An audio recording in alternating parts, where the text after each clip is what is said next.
Welcome to episode 15 of the Better Than I Found It podcast. I'm Mike McGraw, your host and the men's golf coach at Baylor University. Thank you for joining me today. My guest today is former Oklahoma State All-American and current PGA Tour player Talor Gooch. Talor, who's now in his fourth full year on the PGA Tour, is currently ranked 43rd in the FedEx Cup standings and coming off of a recent tied for fifth finish in the CJ Cup. He and I discuss his Oklahoma roots, which go deep. We talk about our time together at OSU, and he also describes a moment of clarity he had back in 2015, about a year into his professional career, that really changed his path greatly in professional golf. Also included is Talor's recollection of a very impactful letter he received from a college coach, yours truly, during the recruiting process, a letter that changed the game for him, a real defining moment. Now, let's get to the interview with Talor.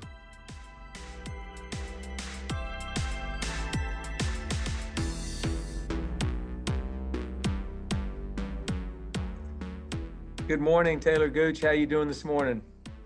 Doing good. A little cold here up in Oklahoma right now, but doing good. You know, I remember quite well those cold Oklahoma mornings. This is a little bit early, October, to have one of those, though. It is, but I remember qualifying at Karsten once, and it was early October. And I don't know if you remember this, Coach, but we got onto the 16th green, and I think I was playing. I think I might have been playing with DePaul, and I forget who else, but we literally called you, and because it was sleeting, like it started to hail, and the pin was frozen. And I remember talking with, whether it was DePaul or so, I forget who it was, but we were talking. We were like, should we call him? Like, I don't know if we should keep playing or if we should call him, but like, it's literally sleeting and starting to almost hail out here. Like, maybe we should give him a call. But yeah, so it's a little earlier than normal to get like this, but it's not extremely unordinary.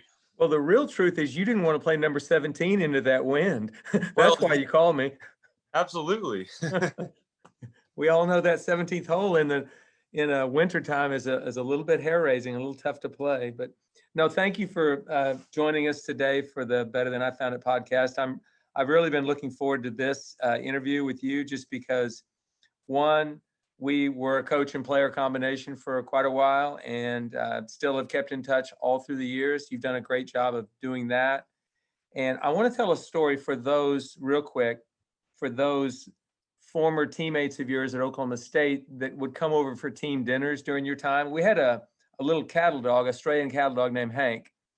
And you guys remember, or Talor, describe, if you will, what it was like meeting Hank at our house. So I'm a huge dog person, and me and my wife, we have 3 dogs. So right. I remember hearing like these myths about Hank was just this how do you put it? Tasmanian devil. He was just a grumpy dude that didn't like anybody except for you, Coach. That's right. He was very loyal to me, and he attacked. He at least intimidated every single OSU golfer during your time there. And when Pam and I had left and gone to Tuscaloosa and then moved to Waco, you were, I think, in Dallas for tour school, and you came down and had dinner. Describe your meeting with Hank that night.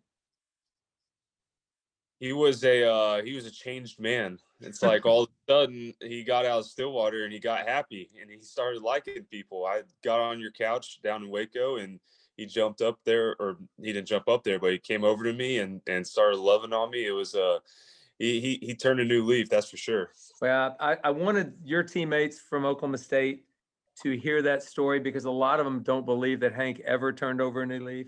So anyway, I do love the fact that you're a dog person, and my wife really loves the fact that you're a dog person. But anyway, let's go back to Talor Gooch, Midwest City, Oklahoma, little boy loving golf, loved to play baseball. Your dad was a minor league baseball player. Just tell me a little bit about how it all happened. And then I want to ask a question about John Conrad Golf Course as well.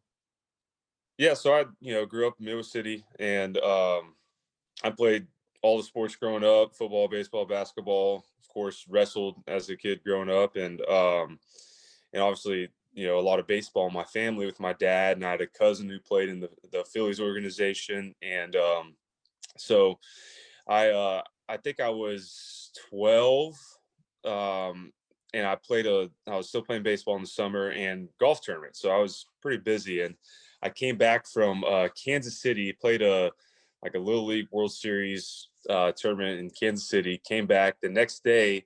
I was playing at La Fortune up in Tulsa, and first tee shot, knock it down the middle. Second shot, dead shank right.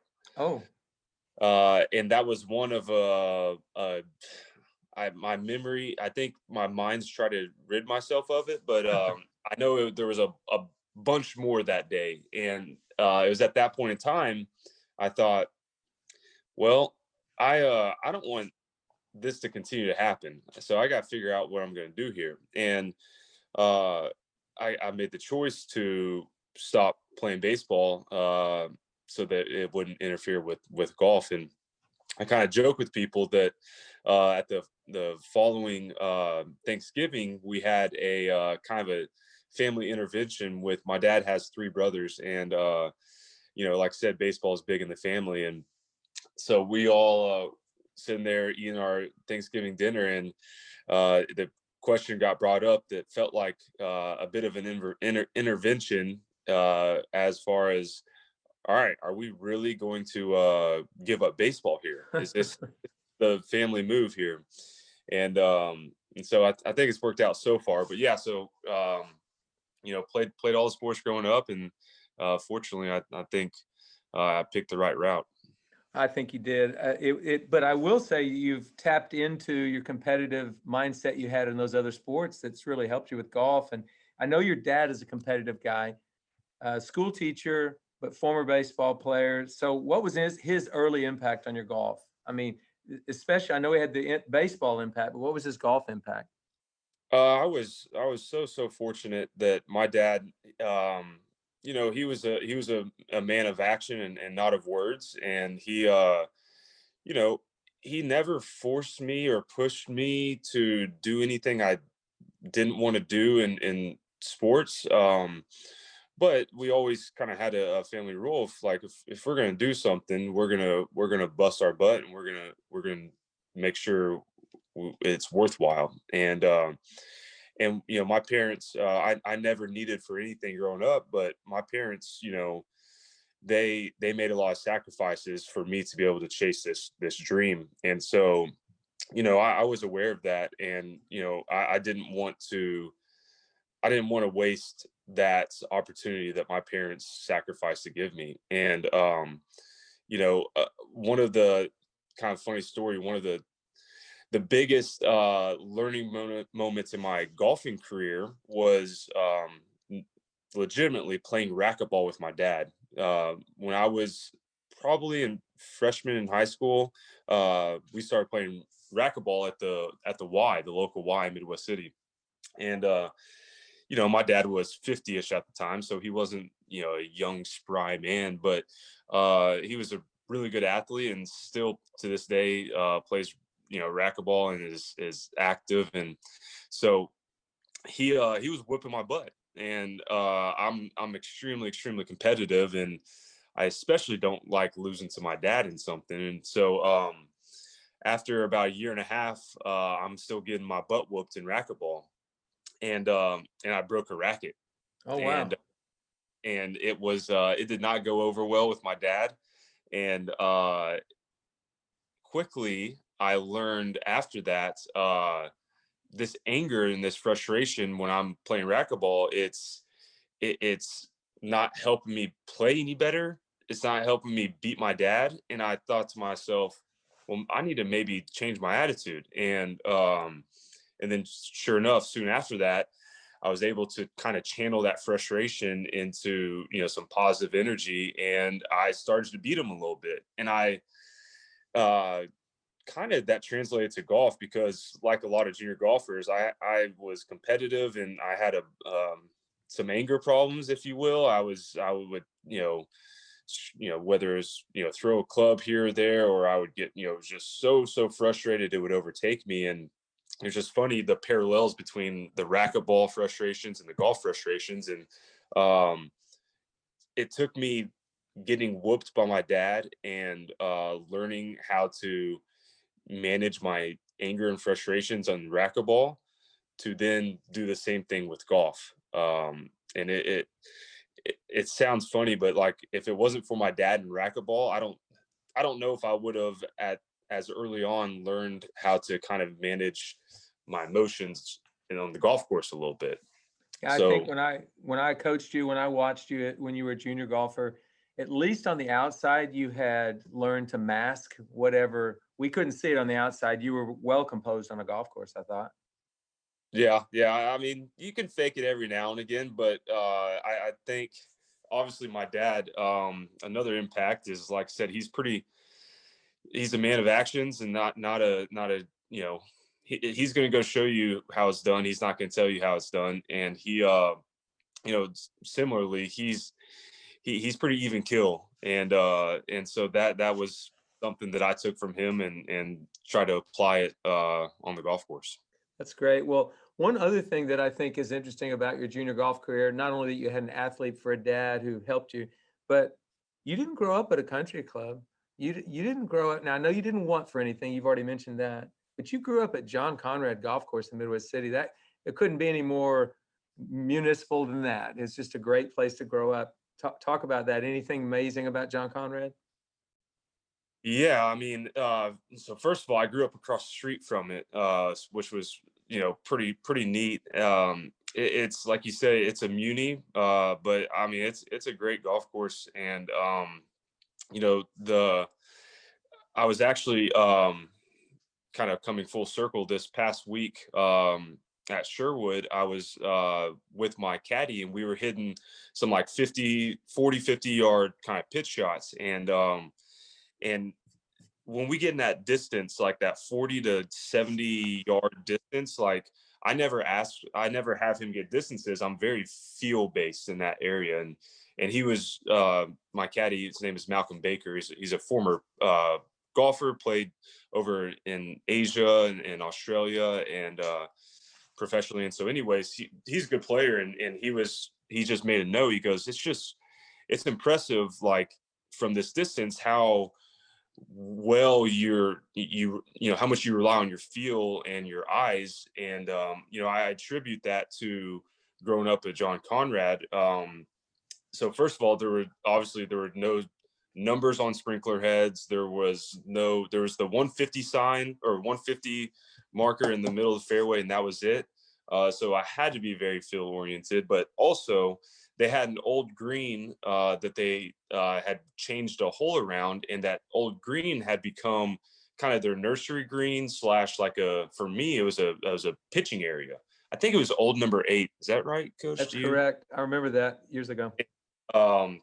So I wasn't gonna go buy tokens every day to hit, range balls every day, and so I spent a ton of time from 10 years old until through high school at that old number 8 chipping green, from chipping around the greens, and I could go all the way out to 100 120 yards, but I really spent a lot of time because they would keep mowing this little section of the fairway so I could get nice fairway lies. And of course, when you're 12 14 years old, all you're trying to do is spin shots. So I was trying to get those spinny fairway shots from as a kid, that 40 to 70 yard range. And so for me, it still has a lasting impact to this day, of course, on my game. And it's, I mean, as you know, it's a really good golf course. And down the stretch, especially the last 4 or 5 holes, you gotta hit some tee shots, and you gotta get, you gotta hit in the fairway, because it's sneaky. It'll get you. It's got a lot of those small scrub oaks, some really tight holes, not long, but definitely is a wonderful, wonderful municipal golf course in Oklahoma. So I'm glad that has had an impact on you. I think a lot of people think you have to grow up at this amazing facility to get to the PGA Tour. That's not the case. But I will Correct. talk about the first time that I ever saw you. So I'd heard rumors of you.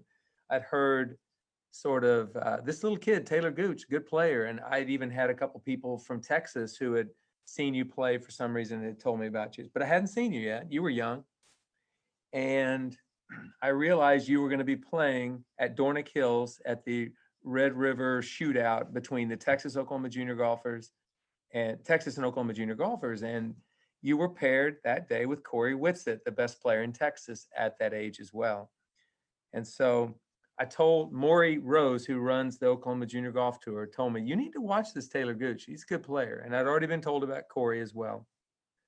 So I show up on the first tee and I see a kid. I know who Corey is. I've seen a picture of him. And then I see you, and you've got this OU hat on and you've got an OU Sooners golf bag. And I thought, wow, this is going to be tougher than I thought. And you smiled at me. You knew who I was. Go ahead. From your perspective. Yeah. So, my whole family, I grew up a diehard OU fan, and my whole family had gone to OU basically. And so, but of course, there's growing up, I knew, even through Maury Rose, because of his son, Dayton, who went to Oklahoma State and went to the same high school I was going to go to. And obviously knew the history of Oklahoma State golf, and, knew who you were, knew about Carson Creek, knew it all. And so, Oklahoma State golf was the Mecca. And so I get to Dornick Hills, get on the first, it was actually the 10th tee. We teed off on the back. I vividly remember it. And I saw, and I, like I said, I knew who you were. I didn't know what you looked like, but I see, a sharp looking dude in some Oklahoma State golf gear. And I thought, that gear doesn't look like it's something you go and buy from Kicking-Bird Golf Shop. That looks like some team issued gear. And so I kind of quickly came to the conclusion that that's Coach McGraw. And so, like you said, I was in some crimson and cream that day. And the next day, I remember talking to my dad that evening and going, you know what, I think I need to maybe, if he's going to be out there by any chance again tomorrow, I need to make sure that he knows that, you know what, this is not just a done deal. Like, I need to make him know that I'm not just going to go to OU because I had some OU gear on. So I think I switched up my golf bag. I wore a different hat, different shirt, and I tried to be as nonpartisan the next day as possible. Yeah, that's when I knew this kid's coachable. He's got a chance, because he understood it can't be all OU at this point. So anyway, I do remember that first meeting, first time I saw you, and I was on board that day. I felt like you had the chance to really be a really great player, and so I knew you'd be the best player in Oklahoma. And so I started watching you, and I have this visual image of being at Craig Ranch maybe a year or so later, a year and a half later, and you and Jordan Spieth battled tooth and nail right to the very wire. I think, did he win by a shot, or did you beat him by a shot that day? Yeah, he beat me that day. Okay. Well, I just remember thinking these are two of the best little players around, and I'll probably recruit that Jordan Spieth as well. He was a year younger than you, and yeah. So I figured he'd be in the next recruiting class. So I at least understood what good players looked like. Okay, so I could find them, I could get to them. Right. But so let me just tell this story, because and then I know you have some things you might want to say about it or a reaction to it. But so 3 years later from that first day that I met you, you were a junior in high school. You were playing in that same junior golf tournament at Dornick Hills. Yeah. And you were the best player in the field by far. And you finished third or fourth. You walked around like, I don't know, an entitled young man. You walked around. You didn't look like the kid that I really wanted to come to Oklahoma State. And so I was talking with a good friend of yours and also a good friend of mine, Kelsey Klein, who was following along. And we were just talking about it. And he was coaching at the time at Oklahoma Christian. And we talked about it all day long. And he agreed with my assessment. You weren't acting right on the golf course. And he said, well, Coach, why don't you just tell him about it? And so I went home that night And I did. So tell me what you received in the mail a few days later. Yeah, I received a letter from you, handwritten as always, and it was to your point. You were just giving me your thoughts on how I was conducting myself on the golf course, how I was by far the best player, and the only reason that I didn't win that tournament was because of how, like you said, I conducted myself on the golf course. And of course I get a letter from you, and I'm pumped, I'm excited, and I start reading it, and I was like, oh my gosh, like I'm disappointing what I hope to be as my future coach. And I remember talking with my dad about it. My dad is a former baseball coach, and so immediately I was like, well, obviously this guy knows what he's talking about, and obviously I need to change some things.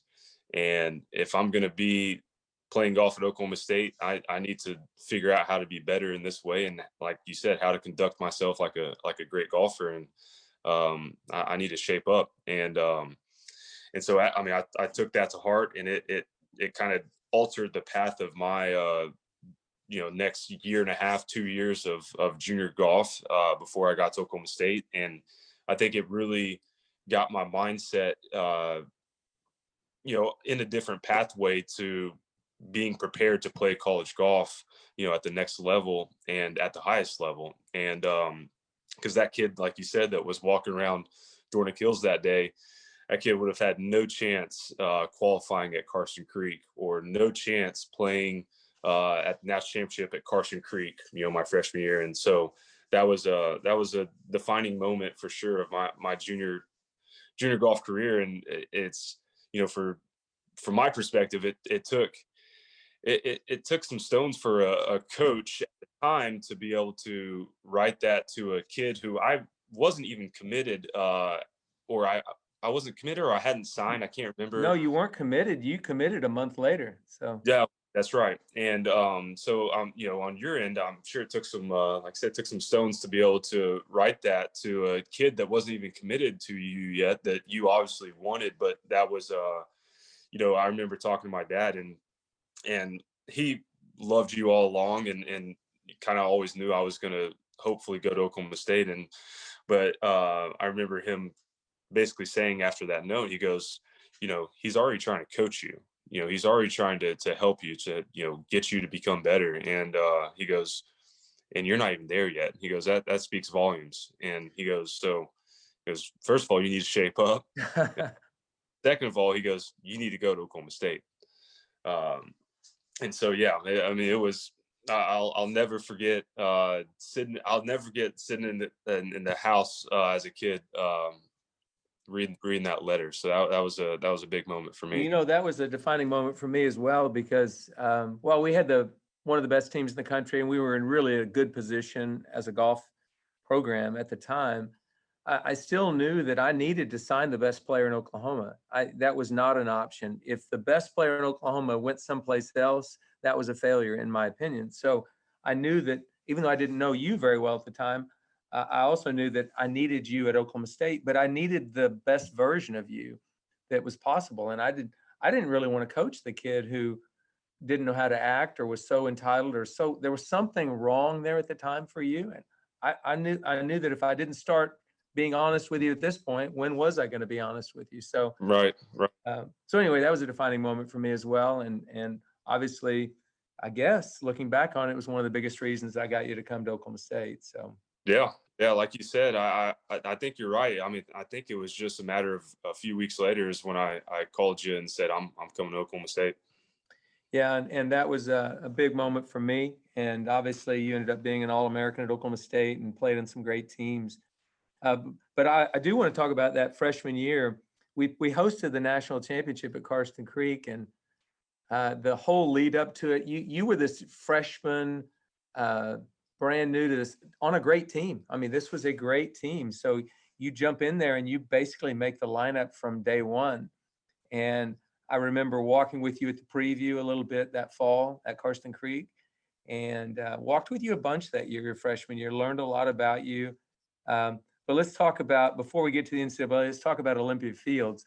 So, I couldn't tell you enough good things about Olympia Fields, one of my favorite golf courses in the world. And you got up there, and do you remember who you were paired with from Illinois that first round?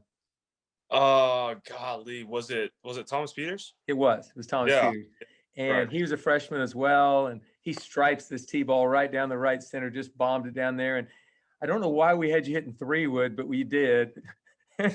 You chunk hooked this thing over the trees. I think it hit the train on left of those trees. So that was a great, inauspicious beginning.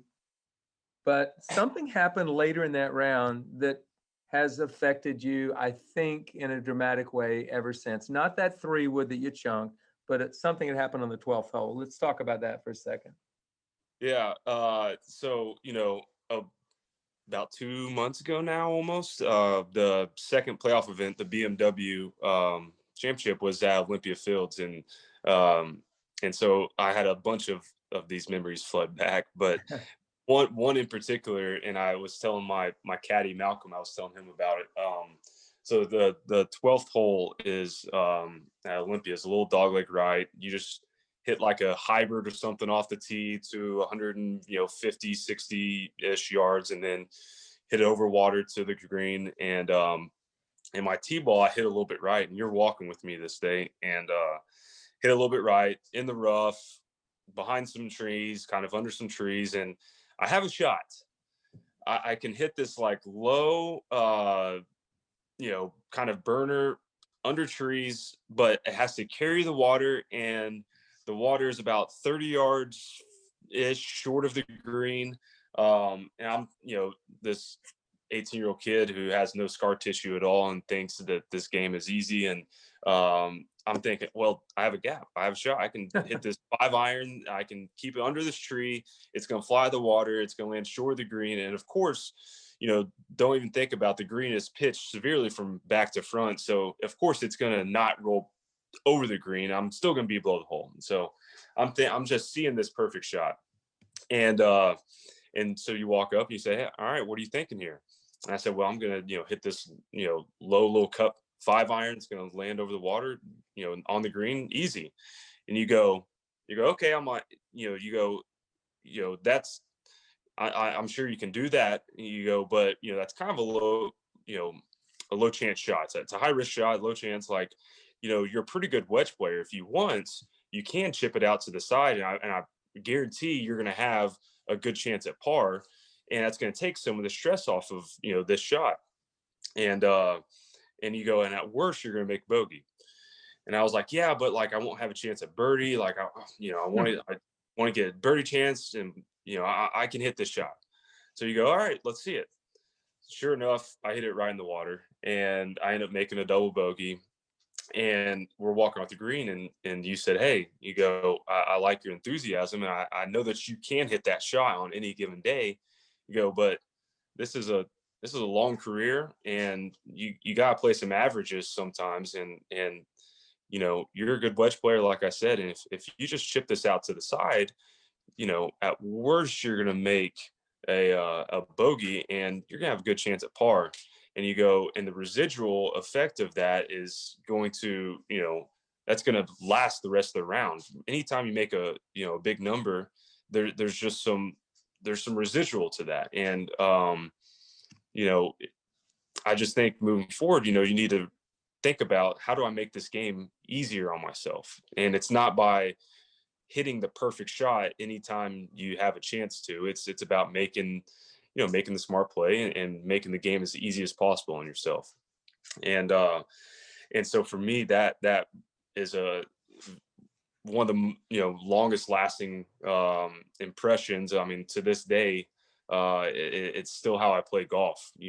My caddy and I, anytime we come to a situation where it's there's some risk involved, of course you always want to have your foot on the gas, but we look at what we're doing as this long journey, this novel of a book that we're writing. And anytime you choose the more difficult, more stressful, higher risk shots, there's just some residual, not only in that round, but kind of in in this career that is just kind of, at the end of the day, it's going to kind of eat away at you a little bit. And the more you choose the harder shots, just the harder this game is going to continue to get. And so I 2 months ago, whenever I walked past, I vividly remember where that shot was. And I remember walking past it 2 months ago, looking at it and kind of chuckling and telling my caddy Mal the story. And so, yeah, that was, for me, that was one of my freshman year was the biggest learning moment of my entire freshman year, for sure. Well, and it's great to hear that, because that's why you coach. You want to coach to try to open up, I guess, to open up some truth for some players, or open up their minds to learning. And there's tons of ways you coach, but I remember very distinctly exactly what you just said is exactly what I said. I remember it like it was yesterday. And I appreciate you saying that. I enjoyed that moment too. And another moment I enjoyed your freshman year was we were hosting nationals in May, and there were about 500 people around the 10th tee for our opening shot of that championship. And you were the first guy to hit a tee shot for us. I just remember you looking around and saying, oh my gosh, this is why I came. I mean, they were shouting your name on the 10th tee of the first round. You thought, this is what it's all about. Mm-hmm. Yeah, I remember telling you, this is why I came to Oklahoma State, is for this, right?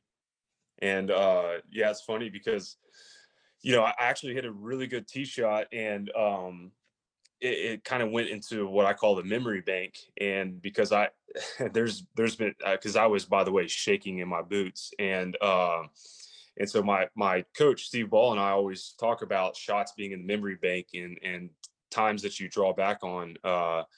And that's truthfully a time that I draw back on in today, current tournaments, whenever I start to get, some nerves going, some juices going. That's one of them. I'm like, if I can hit that tee shot, I know I can hit this tee shot. Yeah. So that was a really, really, really cool moment. Yeah, I remember that moment well. And I also remember how many times I've sweated on that 10th tee at Karsten Creek. You get the wind blowing across there, and you're elevated, and there's death on both sides. It's like, if this ball could just find the fairway. Do you remember, this just popped in my head. I was telling someone this story the other day. So match play starts. We're playing Ohio State. Okay. And first tee, and the starter's there, and he's like, hey guys, here are the rules today, playing the ball down, blah, blah, blah. Make sure you have 14 clubs. And I'm, getting all situated ready. And you come up to me and you go, well, Taylor, you have 15 clubs. I don't know if you remember this, but I actually do not remember this. Go ahead. I go, I have a slight panic attack. I'm like, what? And you go, well, you have 14 there, and you pointed at my bag. You go, you have 14 there, and then you put your finger in my chest, and you go, and you have your 15th right there. And I mean, I get chills thinking about it right now, but it was awesome. But at the same time, I was like, well, coach, I feel like I can run through a wall right now and like control my emotions here. And like, I can just, I'm a football player all of a sudden. But it worked pretty good, because I think I went on and won that match like 4-2, and then I won the next match like 7-5. So you got me hyped up pretty good to go play some good golf. Well, actually, I did not remember that. I've used that before. I didn't remember using it that day, but I'm glad I did. You played amazing. Actually, I think you, toward the end of the season, had become our first or second best player, maybe behind Peter. You were playing as well as anybody on the team. Excitement, hosting the national championship. I think you finished third at regionals. You just played really good at the end, and your 2 victories in those matches that week were epic. You played great. But appreciate you telling that. I had forgotten I had told you that on the first tee. It's true, though. If you've got that 15th club as either enthusiasm or courage or heart or whatever it is, then that's one extra club for sure. No doubt. I want to talk. So we go through. We did not win that week, which was disappointing. I felt like we had the best team playing the best golf, and we didn't win. But then the next year, we had probably what will go down as one of the more disappointing years in Oklahoma State golf history. We did not qualify for the national championship. Only time it's ever happened. So let's not delve too much into there, other than it was a pretty hard time. And you wrote me an essay here about 3 months ago that I just loved. And I read through it again this morning.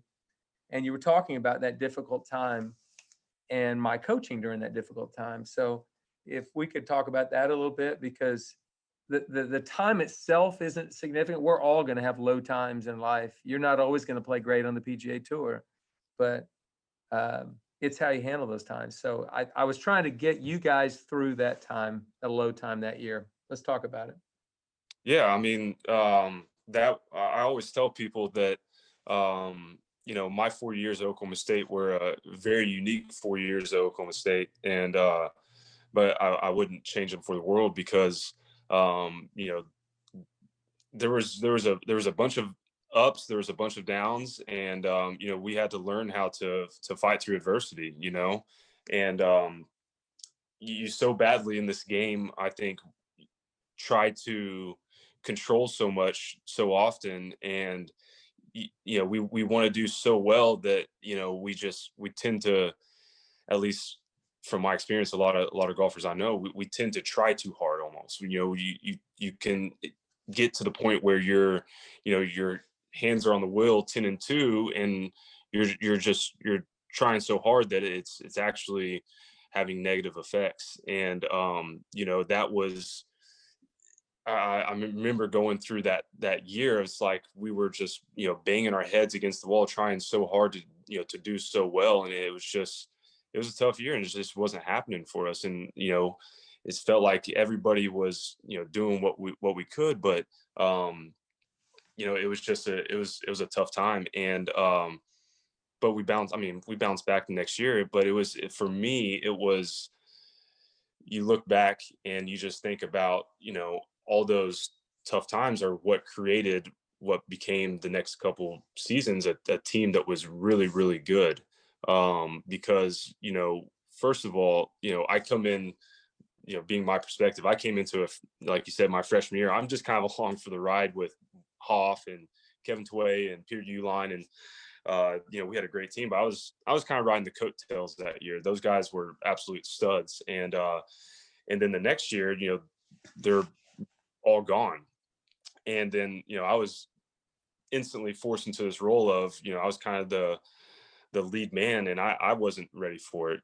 I always tell people, I'll never forget you, in the team meeting one time. We were talking about, it was that season, talking about how do we get better, how do we become great. And you said, guys, if you want to be great golfers, you can't just be great at golf. Like, you have to be a good student, you have to be a good leader in the weight room, you have to do all the little things right. And I remember thinking, well, I practice a lot, I work really hard on the golf course, like that should correlate, that should translate to good golf scores. That doesn't mean I have to go bust my butt in the classroom and bust my butt in the gym and do all the other things right. And little did I know at the time how true that really was. So that was, that's some of my takeaway from that season was, for me, and I still apply that to today. You can't just expect to be great at something if you're only great at that one thing. You have to be great in all areas of your life, in my opinion, especially with what we do in this game. So that was, for me, one of my biggest takeaways, because for me that season, I was not being great. And I don't think, some of us were being, great in all aspects of what we were doing. And, it kind of showed, but like you said, it was a learning period, and we all were making mistakes. But that was, what was so cool was, we bounced back and we learned from those. And it, like I said, the next two seasons, we had some good teams. So it was definitely a learning time for sure. For sure. And I think that low time probably made me a better coach. It led to the next year when I know that I was doing a better job the next year, but our team still didn't perform like a normal Oklahoma State team. I think we finished 14th at nationals, finished the season ranked 12th, and came back. And a couple of weeks later, I got let go. And that's been documented. I wrote about it in a book. So we're not going to go there. But one thing that hasn't been written, I don't think, has been how you found out about it. Because I tried to reach every player before it was announced, and you were at a tournament. Yeah, I was playing the Northeast Dam at Wannamoyset, and I was actually in a movie, and I didn't have like cell reception. I get out of the movie, and I saw I had a voicemail from you and said, just to give you a call back. And so I called you back, and you had informed me that you were going to be moving on. And so the next day was the first round of the tournament. And then this day after that, second round of the tournament, obviously, I think Corey Whitsitt won that tournament. Mm-hmm. And he saw me on the playing green, and he goes, dude, I think Coach McGraw might be coming to Alabama. And I was like, really? And so sure enough, I find out that was probably going to be the case. And as soon as I kind of had some confirmation, I texted all the dudes on our squad that I knew were going to be in the loop playing that year. Wyndham Clark, Jordan Nieberge, Zach Olson, Ian Davis, Kevin Doherty. I knew we were going to have a really good squad, and I texted them all and I said, hey, you guys get ready, because with how things are shaping up, you can just guarantee we're going to meet Alabama in the finals of national championship. The stars are aligned. Obviously, Alabama just won national championship. They had basically everybody back. They were a really good team. We had a really good team, and we had Zach Olson coming in, who had just won some good junior amateur tournaments that summer, and we had Wyndham Clark, who had just started to scratch the potential. And then we had, me and Ian Davis and Kevin Doherty. I mean, we had a really, really good team. I knew we were going to be even better that upcoming season. And to cap it all off, the national championships were, it was going to be played at Prairie Dunes, which is where Big 12 was played every other year for however many years. And obviously you had spent a lot of time there, and I know it's one of your favorite places. And so I was like, guys, we're going to meet them. So just get ready. And sure enough, we met you guys in the national championship. That's pretty amazing, because going a little further forward from that day, when we played Olympia Fields, when I was at Alabama that year, and we were at Olympia Fields, we were paired the final round with you all. And I walked with Ian Davis that day. And Ian did not have a good round. He shot somewhere in the middle 70s, didn't play well. And I said, Ian, that's okay, but let's make a date. Let's meet in the national championship at Prairie Dunes final match. I didn't know you had made that text message to your teammates. And Ian goes, yeah, that's a date. We'll meet you there. And sure enough, it actually came to fruition. Now, I want to talk about that real quick, because both teams had played great. You guys had an amazing semifinal match over Stanford, where you played Maverick McNeely. Alabama had played a couple of Southeastern Conference teams, and it had just been a really good lead up to this final.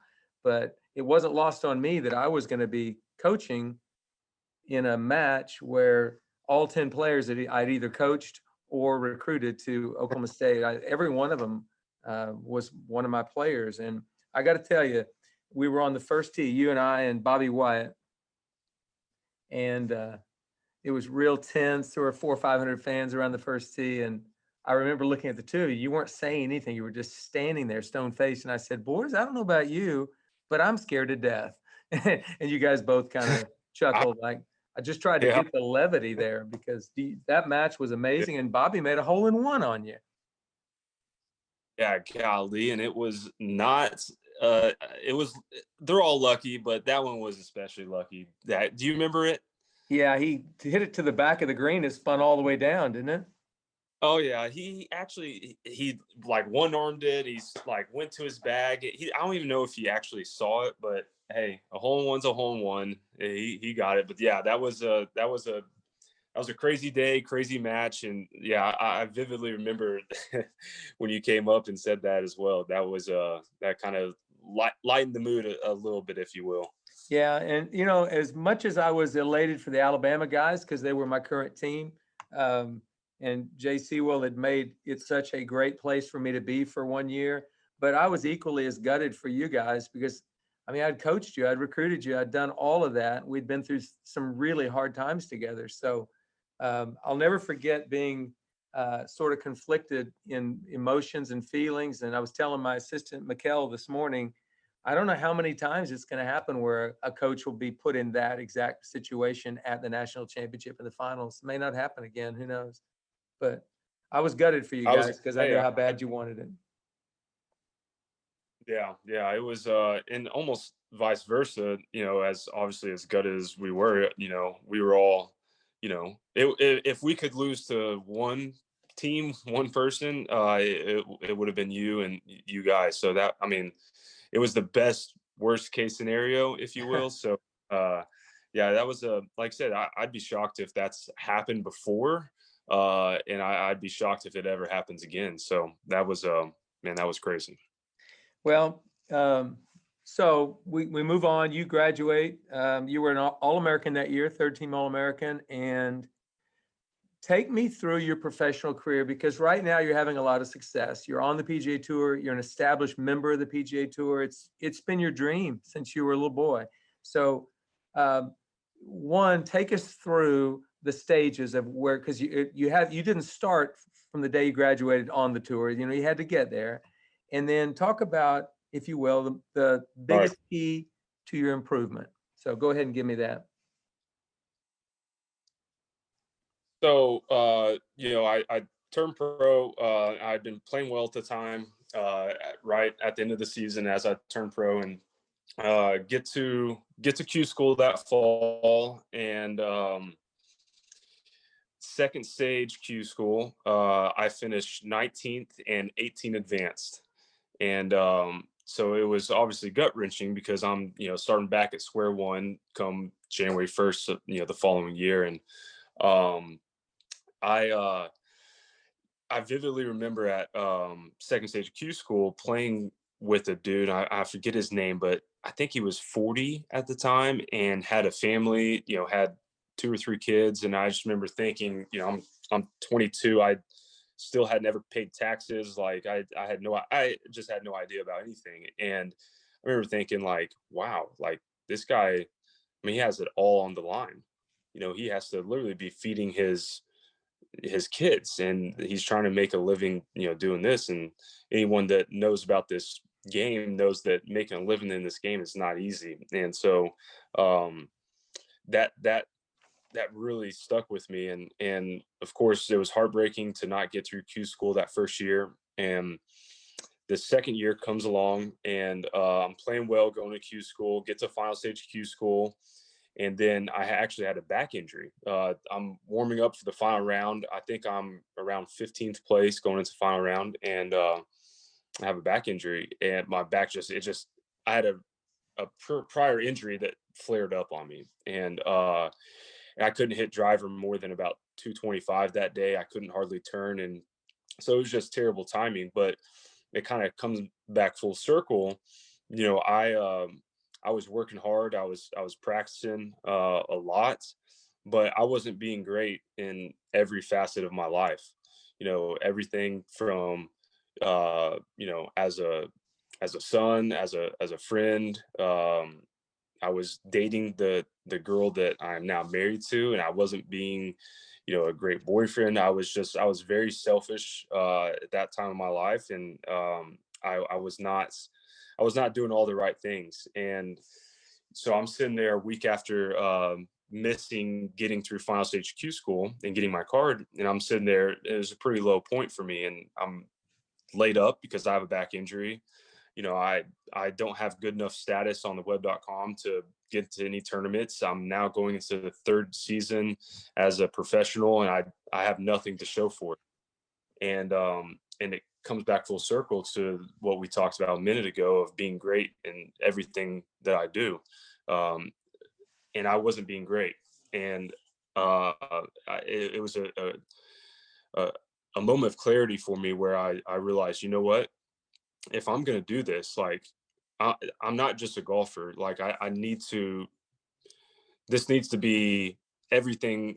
Everything needs to be great. I can't just expect to practice a lot and to reap the benefits and to be successful. Like I have to be great in every facet of my life. And so everything from, who I was to, you know, my food, my dieting, like my scheduling, everything became very structured and very very direct with the end result being how can I perform my best. And so I went from having weeks where I was having off weeks and not playing tournaments, and I was sleeping in until, not getting out of bed till 9, 10 a.m. and just kind of make my way to the course, to every day had a purpose, where I was waking up at a certain time and I had a practice schedule. I wasn't just showing up to the golf course and, oh, let's just go play 9 holes and then kind of figure out the day. And just everything was very calculated. And I wanted to be great in every facet of my life. And then sure enough, I look up, a few months later and I'm playing some pretty good golf, and wake up a few months later and I've gotten through second stage Q school, wake up another month later and I got through final stage Q school. And so I had instantly started reaping some benefits of my hard work and kind of my change in not only my golf style, but my lifestyle. And that was, so now I just finished Q school in 2016 and starting the web.com in 2017. And I ended up having a good season and getting my PGA Tour card. And now I'm, in my fourth season on the PGA Tour. But, for me, the biggest, because, like you said, I wasn't, I was an All-American in college, but I wasn't a world beater. There was tons of guys who played a lot better than me. And when I came out of school, I played all right, but I didn't play great. And, to get where I'm at, I attribute it a lot to that moment when I didn't get through Q school the second year and had that injury. And I was sitting up in my apartment a week later and at a low point thinking, I can't keep doing what I'm doing and expect things to change. I have to reevaluate things. And, that's when, like I said, come full circle of, I decided to change everything. I wanted to be great with everything that I was doing, not just, I'm going to practice hard, I'm going to spend a lot of time and expect to be great at what I'm doing. It became, a lifestyle of being great at everything that I do. And I started to build a lot of really good habits from there. And I think, the last 4 years now have proven that I've been able to set up a pretty good foundation of some good habits that have set me up to, have some success. And I'm always altering and trying to adjust and improve those, those habits and those, daily routines. And this foundation is constantly changing. But, I attribute the last, handful of years of success to that low point for me as a young professional. It's it's funny you would say that, because that a lot of people's careers are defined by paradigm shifts, and you shifted your paradigm from, I'm just a golfer here and I'll just practice and do this, to, I've got to be good in everything I do if I want to be a great player. And I think that takes a certain amount of courage and humility to do that. I applaud you for it. I think it's great. I'm thrilled that, I've been on this journey with you a little bit, and it's been really cool to be able to be on this journey as you've been a professional as well, because I'm seeing a kid who's maturing, growing, and you just seem like you're in a good space, and I love watching it and seeing it. So what's next? I mean, where are you headed next? Because you've established yourself as a PGA Tour player. How do you get to the level of, I'm a PGA Tour winner, that type of thing? Where do we go? Just continue what you're doing? Yeah, it's funny. People always talk to me about, what are your goals? What do you want to accomplish? What do you want to do? And, at that time where I kind of, like I said, had a little bit of a shift in my life, I decided to, because at that time, all I could think about was getting to the PGA Tour. It's like all I wanted. It's like, get to the PGA Tour. And I realized I was in this goal that was so far, down the road that I was losing track of the, and for me, that was a telltale sign for how I work, that I don't do well when I set these long-term big goals. And so I don't, when you say what's next is how can I get better? Of course, I want to win. I want to, be on Ryder Cups, and I want to win majors, and I want to do all these things. But I know for me, if I start thinking down that path, I'm going to lose sight of the day-to-day work. And so, I know that for me to accomplish the things that I ultimately want to accomplish, I have to focus on today and tomorrow. For example, this week is an off week for me. And, I've kind of learned through time that I've been on the road for a month. And, when I have an off week, I need to take the first 2 or 3 days to kind of like get my life back in order and get some rest, some R&R. And so, I know come Thursday, if the weather will permit, come Thursday, I'm going to get back at it. And, I had some success over the last month, but there were, some things where was not sharp on as well. So I kind of have a goal and a plan for the next, 4 or 5 days before I get back out to Houston, which is a tournament next week. And so I'm excited. This sounds weird, but I'm excited for Thursday. I'm excited to get back at it Thursday and get some practice in, and try to prepare for this next week. So to kind of answer your question, of course, I want to, like everybody, I want to win out here. I want to, win, be in contention in majors and win majors, and, be on Ryder Cup teams. I want to do all these things. But, for me, I know that none of that happens if I don't figure out how to become the best golfer that I can be. And so that's ultimately the goal, is to figure out how to become the best golfer that I can be. Well, you're doing a great job of it. You are a shining example of how somebody can change a lot of things in their life for their own betterment, but also to inspire other people. You've inspired me. I've enjoyed watching you progress as a player, and I have no doubt you're going to win those tour events. You're going to do all those things. But it's great to see you're doing it today. And I just want to say thanks for just spending some time here with us today to kind of let us know where you've been, where you are, and specifically how coaching provided a lot of how coaching was part of that. And, I've just been thrilled and honored to be a part of it, Talor. No, thank you. I mean, at the end of the day, it's funny, like I said, how full circle things come, things that you, the seeds of knowledge that you were planting, 10 years ago to 5 years ago and to today are things that I'm still implementing. And, if not for, you and Kelsey Klein and Steve Ball and my dad and all of these coaches and mentors that I've had in my life, there's no chance that I would be where I am. And I just, I'm so thankful for you and the time that we had at Oklahoma State, and the time we had prior to Oklahoma State, and the time that we've had since. And, you've been such an integral part of this journey. And, I wouldn't be here where I am today if not for you. So thank you, Coach. You bet. And always remember this too, Talor. Coaches wouldn't be anywhere without players. So we feel the same about you. Thank you for being on this journey with me. So have a great day. Good luck in Houston next week. And thanks again, Talor. Thanks, Coach.